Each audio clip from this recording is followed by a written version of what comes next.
تاریخ کا ورق پلٹ رہا ہے. نوٹ کر لو میرے اس جملے کو. The page is turning over. تاریخ کا ورق پلٹ رہا ہے. ہم اللہ کے رسول صلی اللہ علیہ وسلم نے وہ جو اسٹیجز اور مراحل بیان کیے تھے جن سے آپ کی یہ امت آپ کی زندگی میں اور آپ کے بعد گزرے گی، اس میں کئی مرحلے گزر چکے ہیں.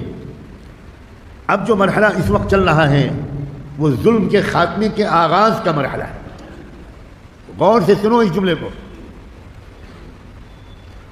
چراغ جب بجھنے والا ہوتا ہے تبھی بہت زور سے بھڑکتا ہے. انشاءاللہ سرزمین بیت المقدس دنیا کی تمام دجالی طاقتوں کا قبرستان بنے گی. قرآن کو سمجھنے والے کو کوئی پریشانی آج کل کے حالات میں نہیں ہو رہی. قرآن مجید میں صاف بتایا گیا تھا کہ جب بنو اسرائیل کا ظلم و فساد پوری دنیا میں بے حد بڑھ جائے گا، لَتُفْسِدُنَّ فِي الْأَرْضِ مَرَّتَيْنِ وَلَتَعْلُنَّ عُلُوًّا كَبِيرًا. تو اس کے بعد کیا ہوگا؟ 2 بار ان کو بہت بڑی بڑی سزائیں ملیں گی. آخری بار کب ہوگا؟ حَتَّى إِذَا جَاءَ وَعْدُ الْآخِرَةِ جِئْنَا بِكُمْ لَفِيفًا. جب آخری مرتبہ بنو اسرائیل کے ناپاک وجود سے زمین کو پاک کرنے کا وقت آ جائے گا تو پہلا قدم اللہ تعالیٰ یہ اٹھائیں گے کہ پوری دنیا میں جو بکھیر دیے گئے تھے یہودی، شاید آپ میں سے کسی کو کبھی تاریخ پڑھنے کی توفیق ہوئی ہو، 1000 سال سے زیادہ ہو گیا، یہودیوں کو پوری دنیا میں کوئی ملک اپنے یہاں پناہ دینے پر راضی نہیں تھا. آپ کاش کہ آپ کچھ کنسٹرکٹیو مطالعہ بھی کرتے، کاش کہ آپ انسائکلوپیڈیا پڑھ لیتے. میں علماء کی کتابوں کا حوالہ نہ دوں، کاش کہ آپ انسائکلوپیڈیا آپ جیوز پڑھتے، جیوش انسائکلوپیڈیا پڑھتے، انسائکلوپیڈیا بریٹینیکا میں ہولوکاسٹ کی تاریخ پڑھتے، پرسیکیوشن کی تاریخ پڑھتے. مگر آپ نے تو قسم کھا رکھی ہے کہ آپ کو کچھ نہیں پڑھنا، آپ کو موبائل میں وقت ضائع کرنا ہے، آپ کو چیٹنگ کرنی ہے. آپ کو معلوم ہونا چاہیے کہ 1000 سال سے زیادہ پوری دنیا میں یہودیوں کو کوئی کہیں اپنے ملک میں پناہ نہیں دے رہا تھا، بھاگتے پھر رہے تھے. وہ یوگوسلاویا نے نکالا، چیکوسلوواکیا نے نکالا، پولینڈ نے نکالا. جرمنی میں تو جو قتل عام ہوا ہٹلر کے ذریعے کہ 60 لاکھ یہودیوں کو گیس چیمبر میں رکھ کر مارا گیا، تڑپا تڑپا کر. 60 لاکھ، 6 ملین.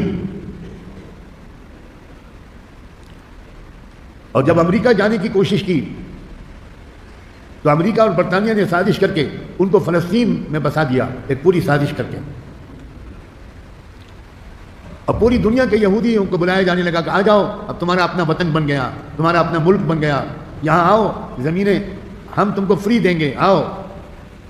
سگریٹ کے 2 بڑے تاجر جو کھرب پتی تھے، انہوں نے کروڑوں ڈالر میں زمینیں خریدی فلسطینیوں سے اور ان یہودیوں کے مکانات بنوائے فری آف کاسٹ، اور ان کو پورے یورپ سے اور پورے عالم سے بھیجا وہاں. یہ کیا ہو رہا تھا؟ یہ اللہ کا ایک ارادہ تھا. جئنا بکم لفیفا. جب آخری مرتبہ یہودیوں کے ناپاک وجود سے دنیا کو پاک کرنے کا وقت آ جائے گا تو ہم پوری دنیا سے یہودیوں کو لپیٹ کر لائیں گے، ایک جگہ پہلے جمع کریں گے، اور جمع اس لیے کریں گے کہ یہاں سے ان کے ناپاک وجود کا خاتمہ ہوگا. اور وہ وقت وہی ہوگا جس میں امام مہدی بھی آ جائیں گے، حضرت عیسیٰ بھی آ جائیں گے. تو یہ جو اس وقت ایک آپریشن شروع ہوا ہے، ایک عجیب و غریب، یہ کوئی عام قسم کی جنگ نہیں ہے، ایک خداوندی منصوبہ ہے. میں پوری بات اس موضوع پر اس سے زیادہ نہیں کر سکتا. میں صرف یہ کہنا چاہتا ہوں کہ جو قرآن کو سمجھا ہوا ہے پوری دنیا میں، وہ اس وقت پوری طرح مطمئن ہے. اس کی آنکھوں سے آنسو ضرور بہہ رہے ہیں. وہ فلسطینیوں کا خون بہتا ہوا دیکھ کر 33,000 لوگ اب تک شہید ہو چکے ہیں، 80,000 زخمی ہیں. بچے، چھوٹے چھوٹے بچوں کے ٹکڑے بٹور رہے ہیں لوگ. ماں جاتی ہے اور بچے کی ایک ٹانگ ملتی ہے، دوسری ٹانگ نہیں ملتی، وہ دوسری ٹانگ ڈھونڈتی رہتی ہے. لیکن اللہ اکبر، کسی ایک فلسطینی کی زبان پر حرف شکایت نہیں ہے. کیسا ایمان ہے ان کا؟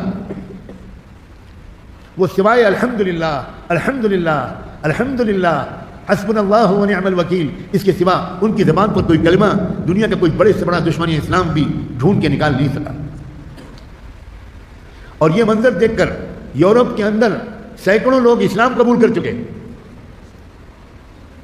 عورتیں 40 عورتیں ایک مسجد میں آ کر مسجد کے امام کے ہاتھوں کلمہ پڑھ رہی ہے یورپ کے شہروں میں. اور وہاں کیوں کلمہ پڑھ رہی ہیں؟ ان سے پوچھا جاتا ہے کیا بات ہے؟ وہ کہتے ہیں کہ بھئی فلسطین کے لوگوں کا پورا شہر کھنڈر بنا دیا گیا، غزہ شہر 70% ڈیمولش ہو گیا، ملبوں کے نیچے دب گئے ہزاروں لوگ، مگر کسی کی زبان پر حرف شکایت تو کیا ہوتا؟ اللہ کے شکر کے سوا کچھ نہیں ہے. وہ کہتے ہیں یہ ہے ایمان. یہ صحیح مذہب ہے، ہم اسے اس لیے قبول کر رہے ہیں۔ اور جو مجاہدین ہیں ان کو تو چھوڑو، ان کے گھر والوں کو بھی چھوڑو، جو غزہ کے دوسرے شہری ہیں، روزمرہ کا کاروبار کرنے والے لوگ 2-2.5 لاکھ بلکہ اور اس سے بہت زیادہ، وہ تو کم سے کم شکایت کرتے کہ وہ حماس کے لوگوں تم نے ہمیں کیوں پھنسا دیا، ہمارے گھروں میں جنازے نکل گئے، ہمارے گھر ٹوٹ گئے، یہ تم نے کیا مصیبت کر دی۔ ایک انسان نے بھی آج تک کوئی شکایت نہیں کی ہے۔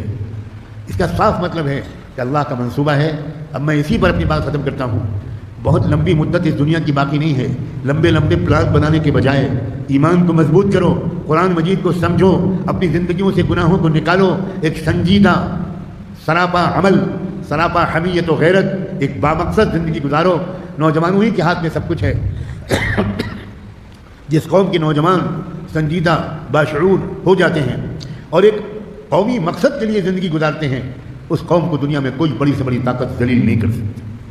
جس قوم کے نوجوان خالی پیٹ اور شرمگاہ کے طواف کرتے رہتے ہیں، ان کو اس کے سوا کچھ نہیں معلوم ہوتا، ان کی قسمت میں ذلتوں کے سوا کچھ نہیں نکلتا۔ جب تک کہ وہ نوجوان نسل نہ پیدا ہو جائے، ذلتیں ہی ذلتیں بڑھتی رہیں گی۔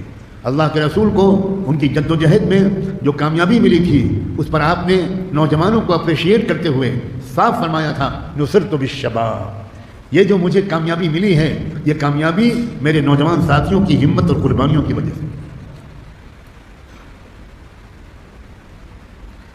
یاد رکھیں ایک آخری بات، کہ جب حق کا غلبے کا وقت آتا ہے تو اللہ تعالیٰ کی طرف سے چھٹائی کا ایک زبردست پروسیس شروع ہوتا ہے۔ اس سے پہلے تک سب ملے جلے رہتے ہیں، مومن بھی منافق بھی، ہر مسجد میں، ہر اجتماع میں، ہر گھر میں سب اکٹھا رہتے ہیں، کوئی نہیں پہچان سکتا کہ کون کیا ہے۔ لیکن جب حق کے غلبے کا وقت آتا ہے تو اللہ تعالیٰ پھر چھٹائی کا عمل شروع کرتے ہیں۔ ایک ایسی کارروائی دنیا میں شروع ہوتی ہے کہ اصلی مومن الگ ہو جاتے ہیں، جو تھوڑے سے ہوتے ہیں، اور باقی لاکھوں اور کروڑوں لوگ جو اللہ کی نظر میں منافق تھے وہ الگ ہو جاتے ہیں۔ میں باخبر کرنا چاہتا ہوں کہ اللہ کی طرف سے چھٹائی کا وہ عمل شروع ہو چکا ہے۔ میں یہ نہیں کہہ رہا ہوں کہ شروع ہونے والا ہے، واللہ شروع ہو چکا ہے۔ اللہ جانے میں قبول کیے جانے والوں میں شمار ہوں گا یا کان پکڑ کے محروم کر دیے جانے والوں میں شمار ہوں۔ یہ وہ وقت ہے، ہر شخص اپنی فکر کرے، اپنے بھائی بہنوں کی فکر کرے، اپنی بیوی کی فکر کرے، اپنے والدین کی، اپنی فیملی کی، کم سے کم اپنی فیملی کی فکر کرے کہ بھائی ہم اب اللہ کی طرف سے کہیں ہم آخری وقت میں نکال نہ دیے جائیں۔ یہ جو نوجوان لڑکے اور لڑکیاں مرتد ہو رہے ہیں، یہ جو مندروں کا گھنٹہ بجا رہے ہیں، یہ کیا ہو رہا ہے؟ یہ اللہ کی طرف سے ان کو نکالا جا رہا ہے، ان کو محروم کیا جا رہا ہے۔ وَإِن تَتَوَلَّوْا يَسْتَبْدِلْ قَوْمًا غَيْرَكُمْ ثُمَّ لَا يَكُونُوا أَمْثَالَكُمْ۔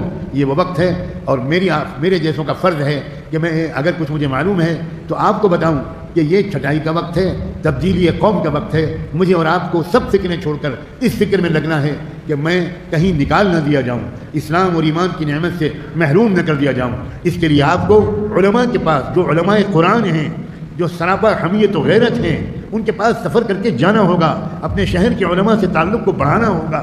ڈھونڈیے، یوٹیوب پر ایسے حضرات کے بیانات سنیے، اور خالی یوٹیوب پر سننے سے کام بالکل نہیں چلے گا۔ سفر کر کے جائیے، ان سے ملیے، ان سے پوچھیے۔